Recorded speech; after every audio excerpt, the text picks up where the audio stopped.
नमस्ते बच्चों। कल हमने पूर्व की कक्षा में गतिज ऊर्जा किसे कहते हैं उसके बारे में अध्ययन किया कि किसी भी वस्तु में उसकी गति के कारण जो ऊर्जा होती है, गति के कारण जो उत्पन्न ऊर्जा होती है उसे गतिज ऊर्जा कहते हैं। और गतिज ऊर्जा को हम अंग्रेजी में काइनेटिक एनर्जी कहते हैं। गतिज ऊर्जा को हम के से प्रदर्शित करते हैं। के गतिज ऊर्जा काइनेटिक एनर्जी के या हम किससे प्रदर्शित करते हैं? के से। तो हमने ये कल की कक्षा में अध्ययन किया कि गतिज ऊर्जा को हम के या के से प्रदर्शित करते हैं। और आज हम उस गतिज ऊर्जा के लिए व्यंजक की स्थापना करेंगे कि गतिज जो ऊर्जा होती है उसका जो व्यंजक है गतिज ऊर्जा के या के बराबर ये होता है 1/2 mv²। गतिज जो ऊर्जा होती है वस्तु का द्रव्यमान उस वस्तु के वेग के वर्ग के गुणनफल के आधे के बराबर होती है। तो गतिज ऊर्जा के लिए व्यंजक सर्वप्रथम हमको पता होना चाहिए, परीक्षा में यदि आया कि गतिज ऊर्जा के लिए सूत्र की स्थापना कीजिए, तो गतिज ऊर्जा का व्यंजक क्या होना चाहिए? गतिज ऊर्जा बराबर 1/2 mv²। ये हमको अभी क्या करेंगे, इस सूत्र का हम निगमन करेंगे। तो ये गतिज ऊर्जा के लिए सूत्र है, इसे आप याद रखिए कि गतिज ऊर्जा बराबर होता है 1/2 mv² के। तो आइए हम इस सूत्र की स्थापना करते हैं। तो यदि हम m द्रव्यमान की वस्तु, m मतलब मास मतलब होता है द्रव्यमान, तो कोई m द्रव्यमान की क्या है? वस्तु है। तो एक वस्तु है जिसका द्रव्यमान है m। तो यदि हम m द्रव्यमान की वस्तु लें और उस वस्तु को हम गतिमान कराएं, गति देंगे, तो वस्तु जब गति करेगा तो क्या होगा? वेग उत्पन्न होगा। तो हम यदि m द्रव्यमान की वस्तु को v वेग से गतिमान कराएं, कितने वेग से? v वेग से। m द्रव्यमान की वस्तु को v वेग से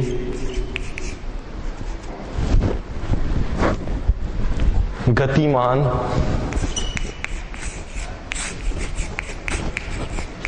है। यदि m द्रव्यमान की वस्तु को यदि m द्रव्यमान की वस्तु v वेग से गतिमान है, यदि हम वाक्य बनाएं तो m द्रव्यमान की कोई वस्तु है जो कि v वेग से क्या है? गतिमान है। तो हम यदि कोई भी वस्तु गतिमान है मतलब चलायमान अवस्था में, यदि उसको हम बल लगाकर रोक दें, बल लगाकर क्या करें? हम रोक दें, तो वस्तु क्या होगी? रुक जाएगी।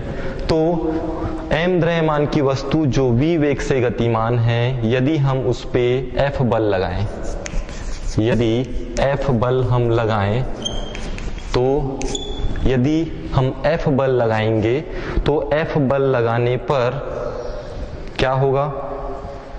वस्तु जो है वो क्या होगी? रुक जाएगी। तो हम कहेंगे कि यदि बल F लगाएं तो F बल लगाने पर वस्तु में मंदन, ये मंदन क्या होता है अभी हम इस पे विचार करेंगे। यदि F बल लगाने पर वस्तु में मंदन A उत्पन्न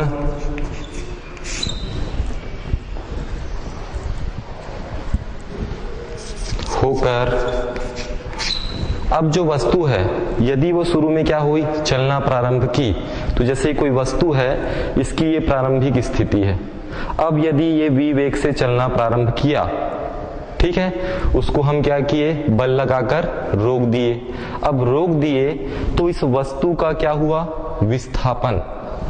वस्तु की जो प्रारंभिक स्थिति से वस्तु की जो अंतिम स्थिति है, ये जो बीच की दूरी है, इसको यदि हम मानते हैं कि ये जो दूरी है वह है d, तो हम कहेंगे कि वस्तु में मंदन A उत्पन्न होकर d दूरी तय करके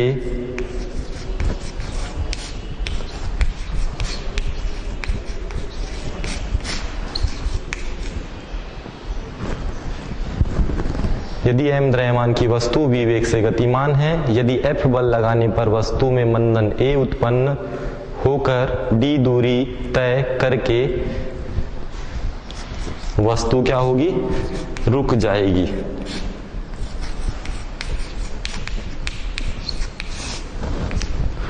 तो ये एक हमारा सिंबल सा हुआ कि कोई भी वस्तु जब गति करती है तो उसमें कौन सी ऊर्जा होती है, गतिज ऊर्जा होती है। तो ये मान लीजिए m द्रव्यमान की कोई वस्तु है, इसका द्रव्यमान m है, ये v वेग से क्या है, गतिमान है।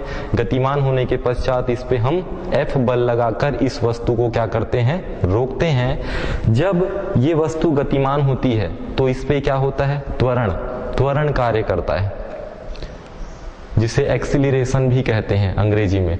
अब यदि हम उसको बल लगाकर रोक दें तो त्वरण क्या हो गया, धीरे धीरे कम होकर शून्य हो गया। तो धीरे धीरे जो त्वरण में कमी है, त्वरण में ही कमी क्या कहलाता है, मंदन। तो यहाँ पे जो मंदन A उत्पन्न हो जाता है, मंदन का तात्पर्य त्वरण में क्या है, कमी है। तो त्वरण में क्या होती है, कमी आती है और वह हो जाता है 0। अब वस्तु जो है वो कौन सी अवस्था में है, चलायमान अवस्था में है, गतिमान अवस्था में है। तो जब वस्तु गतिमान अवस्था में है, उसके पश्चात वो कौन सी अवस्था में आ जाएगी, रुक जाएगी, मतलब जिसको हम कहते हैं विरामावस्था।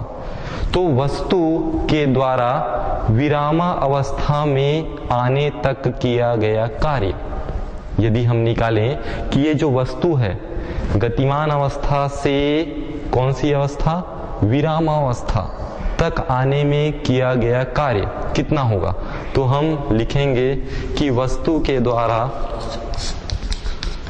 द्वारा विरामावस्था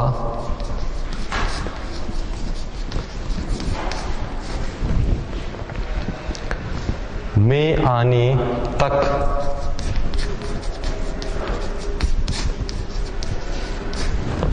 किया गया क्या, कार्य। तो आप जानते हैं कि पढ़ चुके हैं, कार्य बराबर क्या होता है, बल गुणा बल की दिशा में विस्थापन। जब हमने कार्य की परिभाषा देखी थी तो हमने शुरू में पढ़ा कि कार्य जो होती है बल और बल के दिशा में विस्थापन के गुणनफल के बराबर होती है। तो कार्य बराबर होता है बल गुणित बल की दिशा में विस्थापन।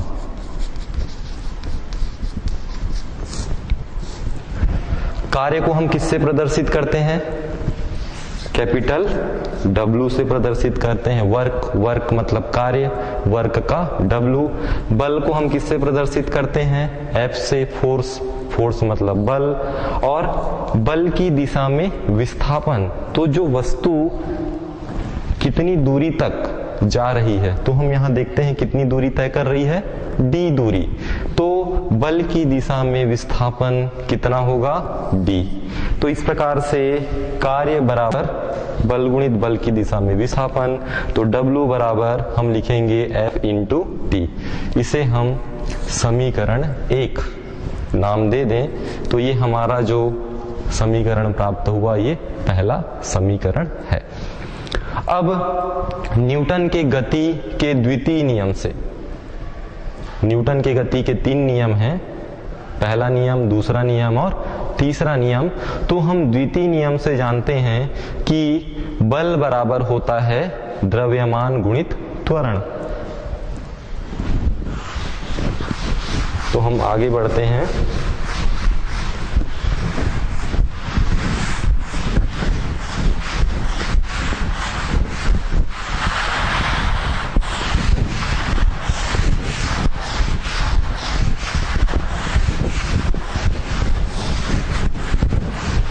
ये जो हमारा पहला समीकरण है इसे यहां लिख लेते हैं कि W बराबर होता है F इंटू डी। ये हो गया हमारा समीकरण 1।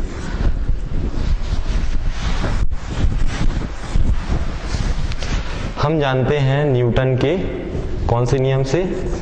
द्वितीय नियम से। न्यूटन के गति के द्वितीय नियम से। तो जो न्यूटन के गति का द्वितीय नियम है वो क्या है? बल बराबर द्रव्यमान, वस्तु का द्रव्यमान हम क्या ले रहे हैं? स्मॉल m इंटू त्वरण। त्वरण को हम किससे दर्शाते हैं? a से। तो हमारे पास आया F is equal to M A. ये हमारा न्यूटन के जो गति का द्वितीय नियम है उसे हमने लिया। अब F बराबर एम ए, F का मान कितना हुआ? M A. समीकरण 1 में ये देख रहे हैं F है, इस स्थान पर हम क्या रखेंगे? M A. तो समीकरण 1 में F का मान रखने पर, तो समीकरण 1 में हम F का मान रखेंगे तो क्या मिलेगा कि W बराबर F का मान कितना है? एम ए, एम इंटू ए। उसके बाद क्या है? D। तो मान रखने पर W बराबर एम ए डी ये प्राप्त होगा। इसे हम दे देंगे समीकरण, हम 2 नाम दे देते हैं। ये हमारा दूसरा समीकरण है। अब हम गति के तीसरे समीकरण का उपयोग करते हैं। गति का कौन सा समीकरण? तीसरा समीकरण। गति के तृतीय नियम से।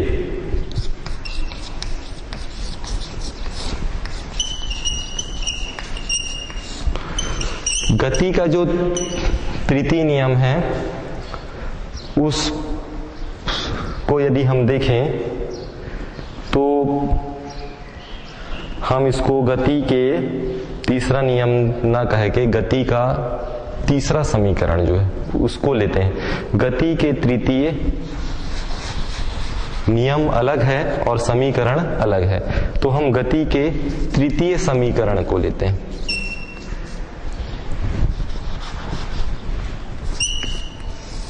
गति के तीसरे अर्थात तृतीय समीकरण से। गति का पहला नियम, दूसरा नियम, तीसरा, ये 3 नियम अलग हैं। इसके बाद प्रथम समीकरण, द्वितीय समीकरण और तृतीय समीकरण है। तो उसमें हम देखते हैं कि गति का जो तीसरा समीकरण है जिसे हम तृतीय समीकरण कहते हैं, इससे होता है v² बराबर u² प्लस 2as। ये आप पूर्व के अध्याय में पढ़े होंगे कि गति का जो तीसरा समीकरण है वो इस v² बराबर u² प्लस 2as होता है, जहां v वस्तु का अंतिम वेग है, u वस्तु का प्रारंभिक वेग है, a जो है वो त्वरण है और s जो है वस्तु का विस्थापन है। तो इस प्रकार से ये गति का जो तीसरा समीकरण है इसे हम उपयोग में लाते हैं। तो हम देखते हैं कि जब वस्तु है, ये जो वस्तु है प्रारंभ में कितने वेग से गतिमान है? कौन से वेग से गतिमान है? v वेग से गतिमान है। हमने अभी लिखा था कि वस्तु है जिसका द्रव्यमान m है और ये कितने वेग से गतिमान है, v वेग से गतिमान है। तो इस वस्तु का जो प्रारंभिक वेग है, प्रारंभिक वेग जिसको हम किससे प्रदर्शित करते हैं, u से, ये कितना होगा, u बराबर कितना होगा, v होगा, क्योंकि ये कितने वेग से गतिमान है, v वेग से गतिमान है। अब जब इस पे आप क्या लगाएंगे, बल लगाएंगे, बल लगाए तो बल लगाने पर इसके वेग में क्या हुई, कमी आई और वो क्या हो गया, शून्य हो गया। तो इसे हम कौन सा वेग कहते हैं, अंतिम वेग। तो अंतिम वेग को किससे प्रदर्शित करते हैं, v से। तो अंतिम वेग जो हमारा जो v है वो क्या होगा, शून्य हो जाएगा। और त्वरण में क्या होती है, कमी आती है। त्वरण में कमी आती है तो हम उसे क्या कहते हैं, मंदक। तो मंदन कहते हैं। तो जो त्वरण है a, धीरे धीरे धीरे कमी आती है तो त्वरण का मान क्या हम रखेंगे, ऋण a। तो इस जो समीकरण है, गति के तीसरे समीकरण में हम v बराबर क्या रखेंगे, शून्य, u बराबर क्या रखेंगे, v, a बराबर क्या रखेंगे, ऋण a, और s बराबर, s क्या है, विस्थापन। तो s बराबर क्या रखेंगे, वस्तु कितना विस्थापित हो रहा है, कितनी दूरी, d दूरी। तो s का मान क्या रखेंगे हम, s बराबर रखेंगे d। तो ये मान इस समीकरण में यदि हम रखें तो सबसे पहले किसका मान रखना है, v का। तो v का मान क्या है, 0। तो 0 का वर्ग बराबर, फिर किसका मान है, u का मान कितना है, v का वर्ग प्लस 2, फिर a का मान कितना रखेंगे हम, ऋण a, s का मान कितना रखेंगे, d। तो इस प्रकार हमने इस समीकरण में इन मानों को रखा। अब यदि हम 0 का वर्ग करें, 0 का वर्ग मतलब 0 का कितनी बार गुणा, 2 बार गुणा, तो क्या मिलेगा, 0 मिलेगा। v का वर्ग करें तो v स्क्वायर, प्लस का माइनस से तो क्या होगा, माइनस 2ad। अब यदि हम ऋण वाले का पक्षांतर करें, इस ओर पक्षांतर करने पर, तो यदि हम पक्षांतर करेंगे तो ऋणात्मक राशि जब पक्षांतर होती है तो कैसी हो जाती है, धनात्मक। तो जब इस पार आएगा पक्षांतर करने पर तो हम क्या लिखेंगे, 2ad बराबर v वर्ग लिखेंगे। अब यदि इससे हम ad का मान निकालें तो क्या आएगा, v वर्ग अपॉन ये 2 कहाँ चला जाएगा, हर में, तो v वर्ग बटे 2 आ जाएगा। तो इस प्रकार से ad का मान क्या आया, v वर्ग बटे 2, ये हमको ad का मान मिला। अब समीकरण 2 देखते हैं। तो समीकरण 2 में W बराबर क्या है, MAD। तो देखिए यहां हम किसका मान निकाले हैं, AD का। तो इस AD को मान को हम कहां रख सकते हैं, समीकरण 2 में। इस AD के जगह हम रखेंगे तो हमारा जो कार्य है वो क्या होगा,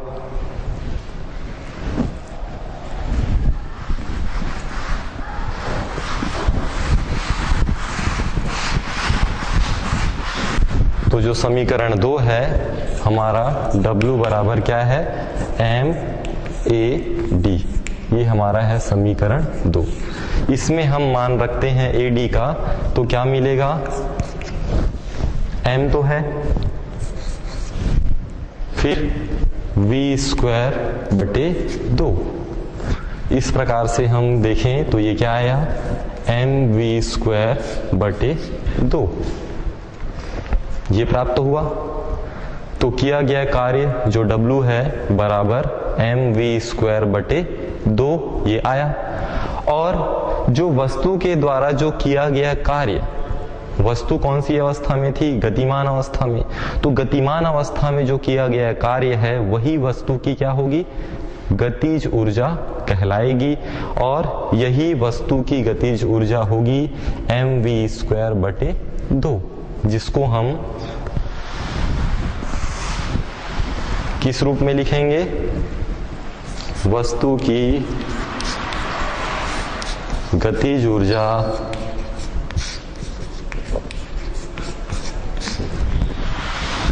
जिसको हम किससे दर्शाते हैं?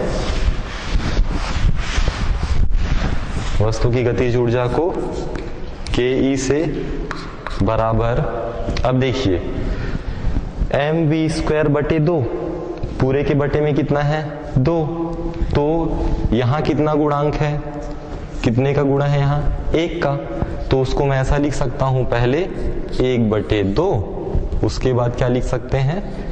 mv² लिख सकते हैं। ये राशि को आप mv²/2 भी बोलेंगे तो भी सही है, और यदि आप उसको ऐसा 1/2 mv² लिखेंगे ये भी सही है। तो दोनों का अर्थ एक ही है। तो इस प्रकार से ये हमारे पास आया, वस्तु की जो गतिज ऊर्जा होती है काइनेटिक एनर्जी बराबर 1/2 mv²। इसे आप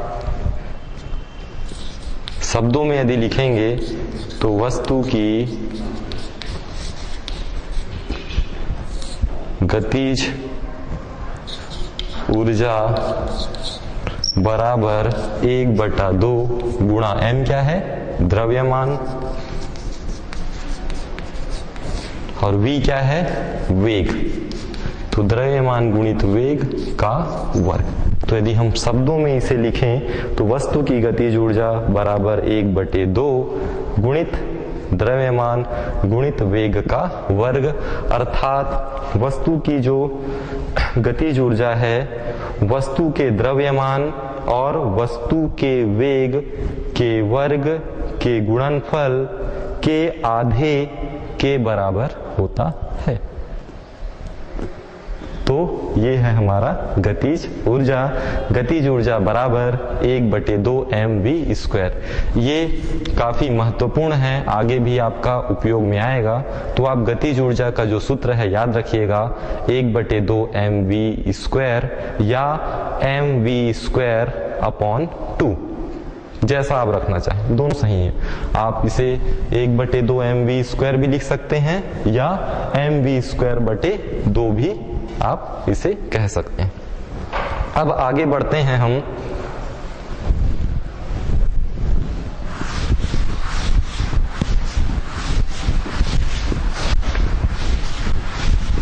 तो हमने गतिज ऊर्जा के व्यंजक की स्थापना की कि गतिज ऊर्जा बराबर होता है 1/2 mv²। अब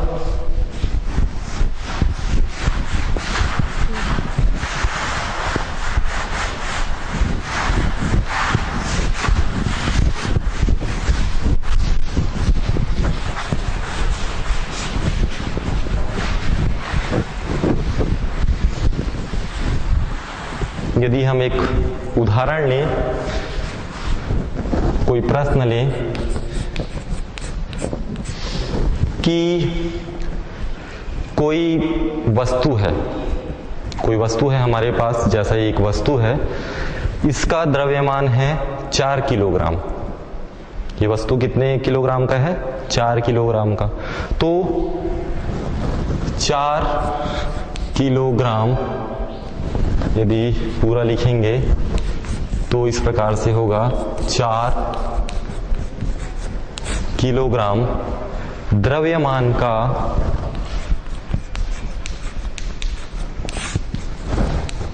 एक पिंड 4 मीटर प्रति सेकेंड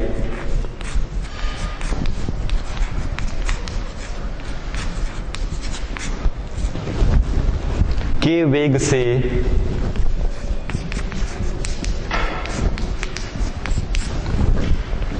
गतिमान है।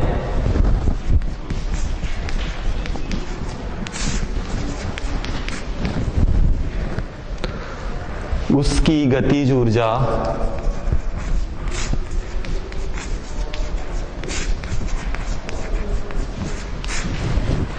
कितनी होगी?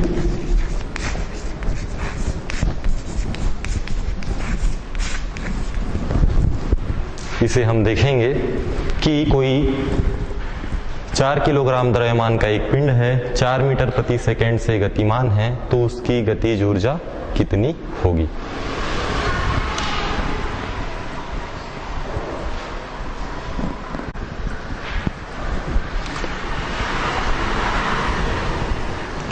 तो आइए हम देखते हैं कि कोई वस्तु है जिसका द्रव्यमान कितना है? 4 किलोग्राम। तो हम इसे हल करेंगे। तो प्रश्न को आप जब हल करते हैं तो हमें यहाँ पे क्या क्या दिया है? तो सबसे पहले हमें दिया है,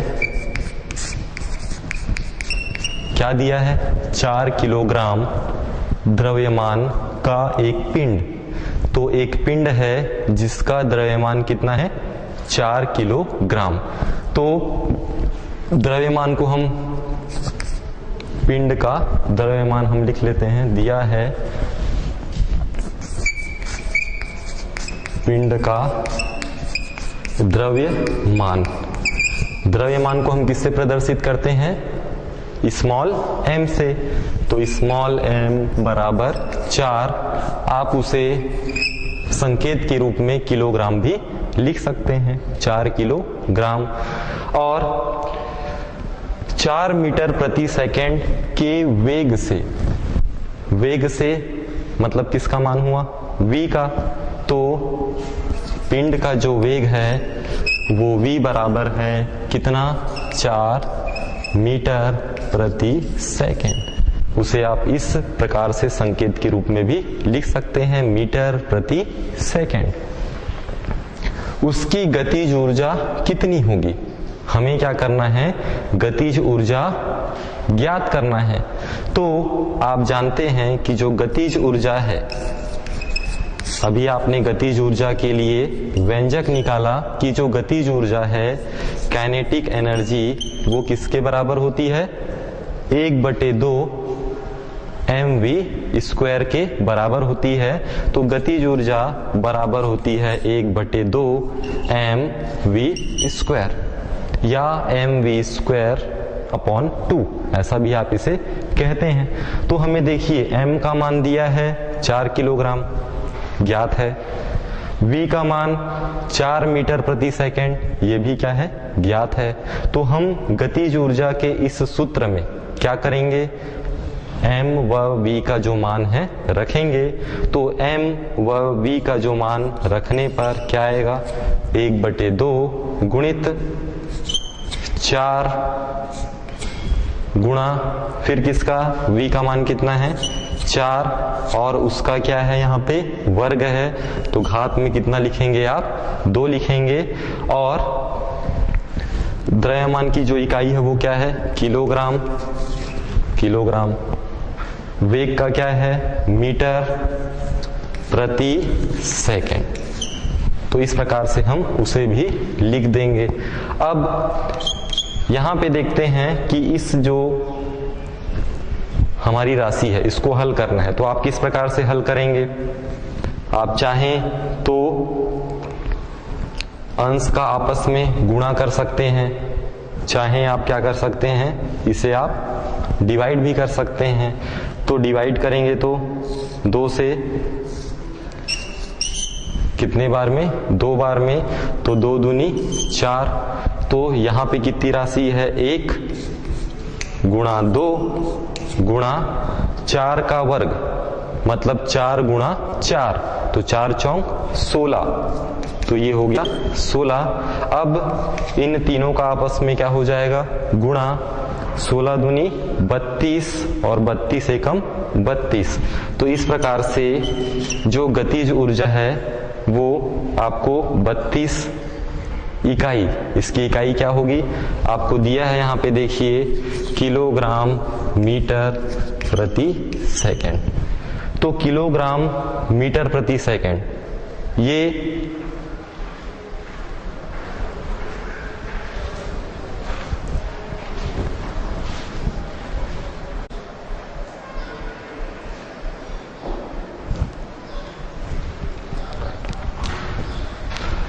तो हम 16 दूनी 32 और 32 का 1 से गुणा करेंगे तो क्या आएगा 32। और गतिज ऊर्जा जो होती है, ऊर्जा है किलोग्राम मीटर प्रति, अब यहाँ देखिए जो वेग है वर्ग हो रहा है, तो हमारी जो यूनिट है मीटर प्रति सेकेंड स्क्वायर, ये हो जाएगा वर्ग के कारण, इस वर्ग के कारण यहाँ भी हम क्या लगाएंगे स्क्वायर लगाएंगे। इस प्रकार से जो राशि है वह 32, चूंकि किलोग्राम मीटर प्रति सेकेंड स्क्वायर है तो उसे हम लिखेंगे जूल। तो इस प्रकार से जो हमारी गतिज ऊर्जा है वह कितनी प्राप्त होगी 32 जूल हमें प्राप्त होगा। तो 4 किलोग्राम द्रव्यमान का एक पिंड है जो कि 4 मीटर प्रति सेकंड के वेग से गतिमान है, तो उसकी गतिज ऊर्जा हमें कितनी प्राप्त होगी 32 जूल, ये हमें प्राप्त होगी।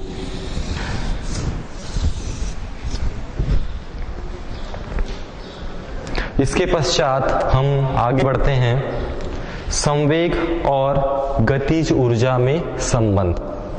संवेग आप जानते हैं द्रव्यमान और वेग के गुणनफल को वस्तु का संवेग कहते हैं, और जो गतिमान वस्तु है उसकी जो ऊर्जा है उसे हम गतिज ऊर्जा कहते हैं। तो संवेग और गतिज ऊर्जा में संबंध, क्या संबंध है आइए उसे देखें।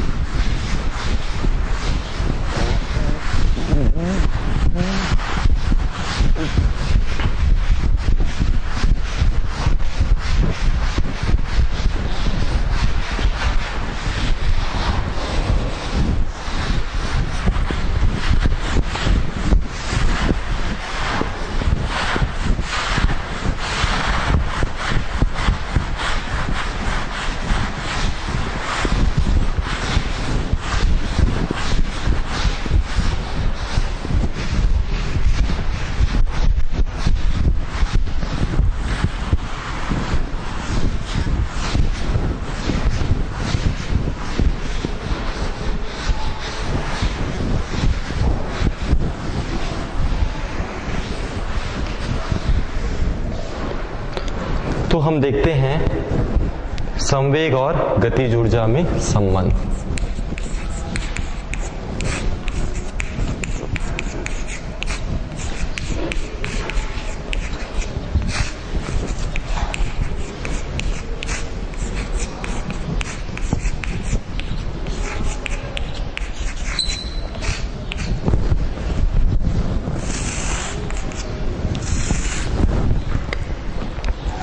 संवेग और गतिज ऊर्जा में हम संबंध निकालते हैं। संवेग को हम किससे दर्शाते हैं P से।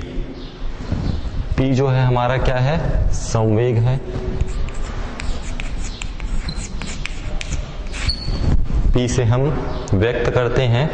तो हम यदि कोई m द्रव्यमान की वस्तु लेते हैं, कोई m द्रव्यमान की वस्तु है और वो v वेग से क्या है गतिमान है, तो कोई m द्रव्यमान की वस्तु v वेग से गतिमान है, तो उस वस्तु का संवेग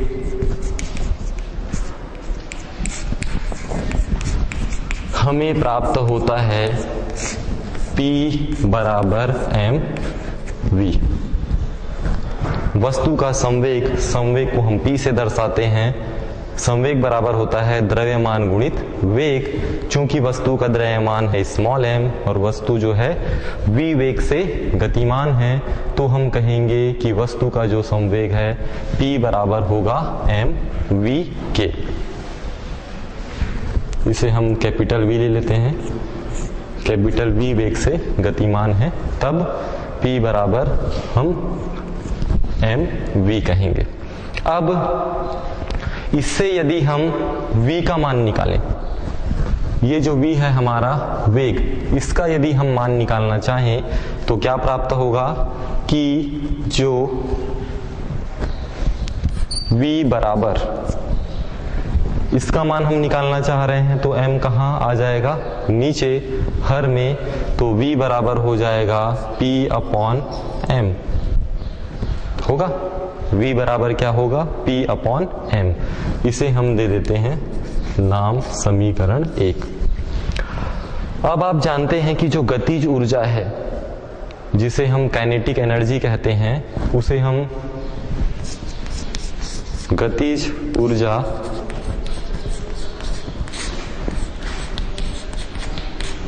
इसका क्या सूत्र होता है, इसके लिए हमने व्यंजक निकाला है कि 1/2mv²। ये हमारा गतिज ऊर्जा का सूत्र है। इस सूत्र में हमने v बराबर निकाला है P/m, तो v का मान क्या रख सकते हैं हम, P/m। तो इस v के जगह हम क्या रखेंगे, P/m। तो समीकरण 1 से मान रखने पर, तो मान यदि रखेंगे तो गतिज ऊर्जा बराबर 1/2m, v का मान कितना रख रहे हैं हम, P/m, और घात में कितना है 2, तो हम क्या लिख देंगे, घात में 2 लगा देंगे, या स्क्वायर हम उसे कहेंगे। तो इस प्रकार से हमारे पास गतिज ऊर्जा बराबर 1/2m। अब देखिए P का वर्ग है तो हम क्या लिखेंगे, P वर्ग, और m का वर्ग है तो इसे हम लिखेंगे m वर्ग। अब देखिए ये अंश में है और ये हर में, तो ये इसकी घात में कितना है 1, तो इसकी घात में है 2। तो यदि इसके हम इसे अलग से यदि हम करें तो हम किस प्रकार से इसे लिख सकते हैं कि जो गतिज ऊर्जा है KE बराबर 1/2 गुणा m गुणा P वर्ग बटे m की घात में 2 है, तो ये राशि कितने बार है, 2 बार, तो उसे हम लिख सकते हैं m इंटू m, m गुणा m। अब इसमें से एक m हम ऐसा डिवाइड कर सकते हैं, तो गतिज ऊर्जा KE बराबर P वर्ग बटे कितना आया 2m, ये हमें प्राप्त हुआ। अब आप जानते हैं कि जो गतिज ऊर्जा है KE या K से प्रदर्शित करते हैं, तो इस KE को हम क्या लिख सकते हैं, K, तो K बराबर हो गया P वर्ग बटे 2m। अब इस P वर्ग का यदि हमको मान निकालना है, P वर्ग बराबर, तो ये 2m कहाँ चला जाएगा ऊपर, तो ये मिलेगा 2mk, तो P वर्ग बराबर 2mk, या P बराबर, अब ये जो वर्ग है हम इस पार ले जाएं तो वो किस में बदल जाता है, वर्गमूल में, तो P बराबर वर्गमूल 2mk, और P जो है वो क्या है, संवेग है, K क्या है, गतिज ऊर्जा है। तो संवेग और गतिज ऊर्जा में जो संबंध है वो हमारा ये निकल के आ गया है कि यही संबंध है संवेग और गतिज ऊर्जा में, P बराबर वर्गमूल 2mk। तो इसे हम कहेंगे कि जो संवेग है वस्तु के द्रव्यमान और गतिज ऊर्जा के गुणनफल के दुगुने के वर्गमूल के बराबर होता है। तो ये हमारा P क्या है, संवेग है, और K क्या है, गतिज ऊर्जा, और यही क्या है हमारा संवेग और गतिज ऊर्जा में संबंध। संवेग और गतिज ऊर्जा में संबंध P बराबर वर्गमूल 2mk, ये हमारा संबंध आया कि P बराबर वर्गमूल 2mk। अब जो संवेग है और गतिज ऊर्जा है इनमें कुछ महत्वपूर्ण स्थितियां हैं, जिन स्थितियों को हम देखते हैं कि क्या क्या स्थिति हो सकती है।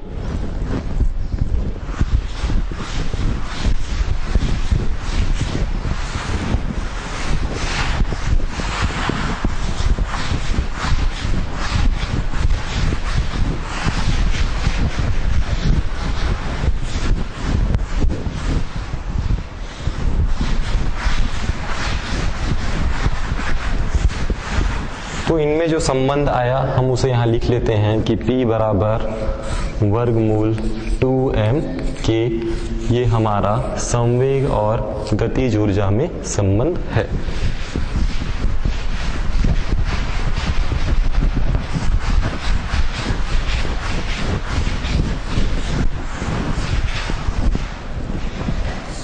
तो महत्वपूर्ण स्थिति जो है, पहला हम देखते हैं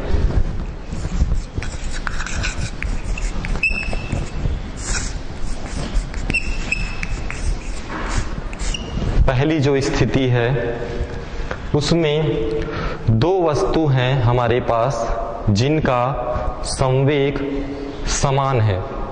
हमको दो वस्तुएं दी गई हैं और उन दोनों वस्तुओं का संवेग कैसा हो, समान हो। तो पहला जो स्थिति है, पहली स्थिति, जब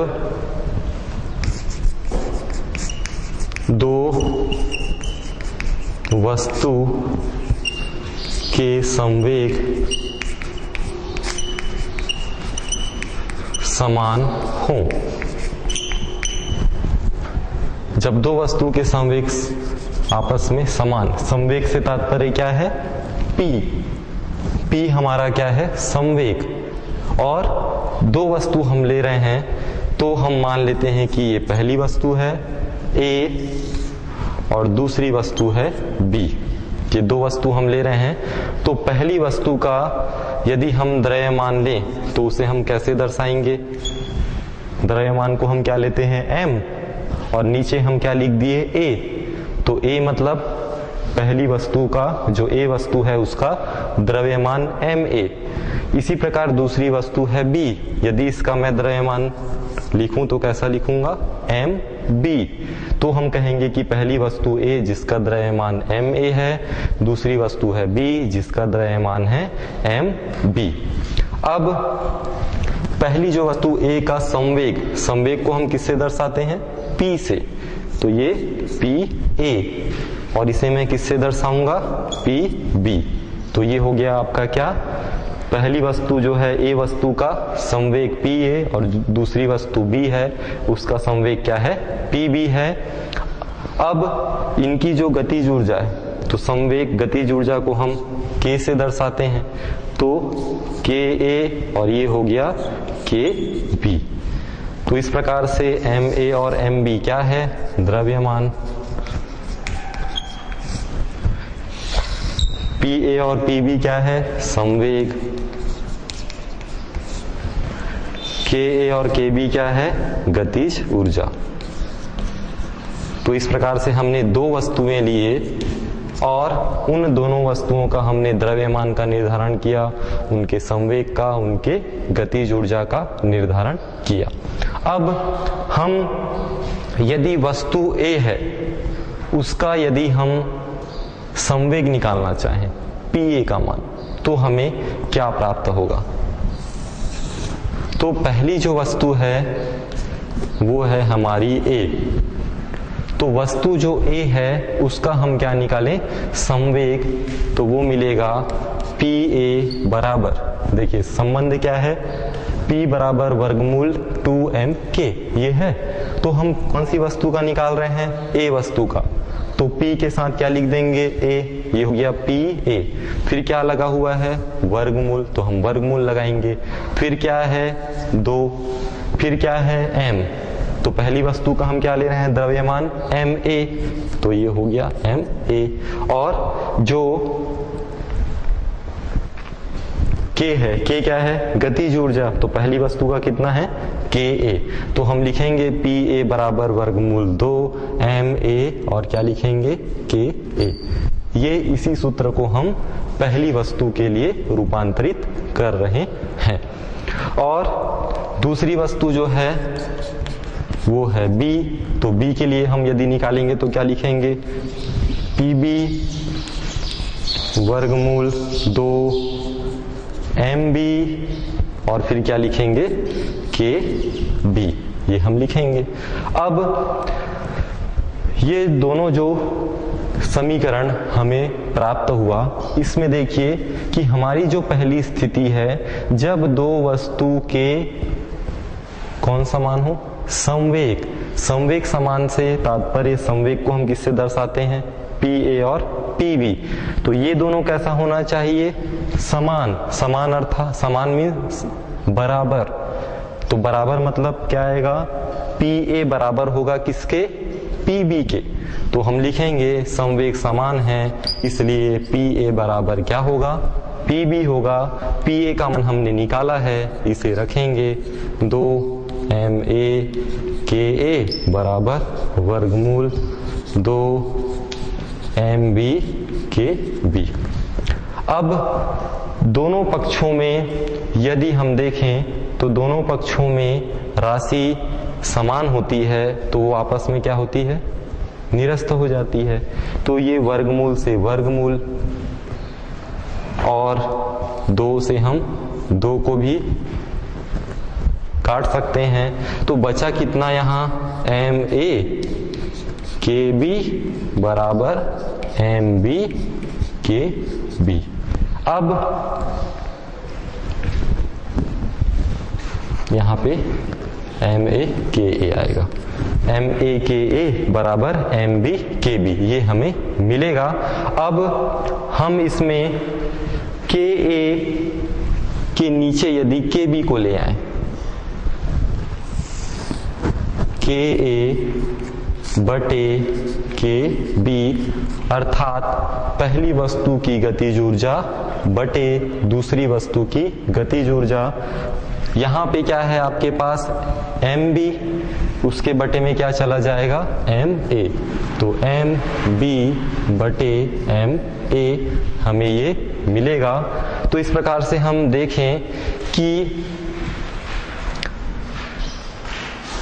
हल्की वस्तु की जो गतिज ऊर्जा है, ठीक है, हम देखते हैं कि जो हल्की वस्तु की जो द्रव्यमान है MA वो MB से कम है। हम 2 वस्तु लिए हैं यहाँ पे, पहली वस्तु और दूसरी वस्तु। यदि पहली वस्तु का जो द्रव्यमान है दूसरी वस्तु के द्रव्यमान से कैसा हो? कम हो, अर्थात MA लेस देन MB। हम ये कहेंगे कि MA लेस देन MB। तो हल्की वस्तु की जो गतिज ऊर्जा है जिसे हम कहते हैं KA, वो भारी वस्तु जो है गतिज ऊर्जा KB से ज्यादा होगी। तो इस प्रकार से हल्की वस्तु की गतिज ऊर्जा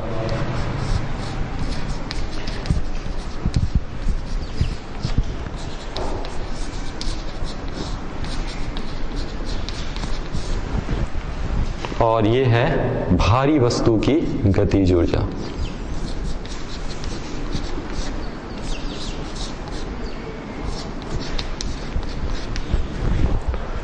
उससे क्या होगी? ज्यादा होगी। तो इस प्रकार से हल्की वस्तु की जो गतिज ऊर्जा है भारी वस्तु की गतिज ऊर्जा से अधिक होती है। इसका तात्पर्य यह है कि जो हल्की वस्तु है उसकी गतिज ऊर्जा भारी वस्तु से सदैव अधिक होती है।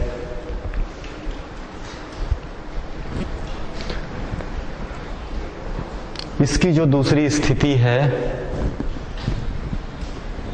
इनकी जो गतिज ऊर्जाएं हैं वो समान हो तब। तो हम पहली स्थिति यहाँ पे देखें कि जब 2 वस्तु के समवेग क्या हो? समान हो। दूसरा हम देखेंगे कि इसकी जो गतिज ऊर्जा जो है वो क्या होगी? समान होगी। तब क्या होगा? इसका अध्ययन हम अगली कक्षा में करेंगे कि जब 2 वस्तु हैं उनकी जो गतिज ऊर्जाएं समान हैं तो किस प्रकार का परिवर्तन होगा। धन्यवाद।